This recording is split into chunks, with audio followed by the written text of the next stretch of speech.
உனக்கென எழுது ஒரு வரலாறு. உனக்குள்ள சக்தி இருக்கு, அதை புசிப்பிட வழிபாரு. சுபவேளை நாளை மாலை சூடிடு. அட எவனுக்கு என்ன குணம், எவனுக்கு என்ன பலம், கண்டதில்லை ஒருவருமே. ஒரு விதைக்குள்ள அடைப்பட்ட ஆலமரம் கண்முடிக்கும் அதுவரை பொறுமனமே. சிங்க நடை போட்டு சிகரத்தில் ஏறு, சிகரத்தை அடைந்தால் வானத்தில் ஏறு.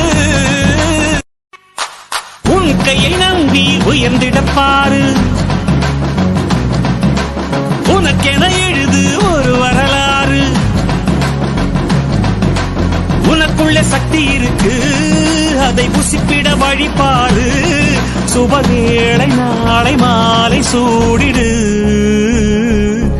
அட எவனுக்கு என்ன குணம், எவனுக்கு என்ன பலம், கண்டதில்லை ஒருவருமே.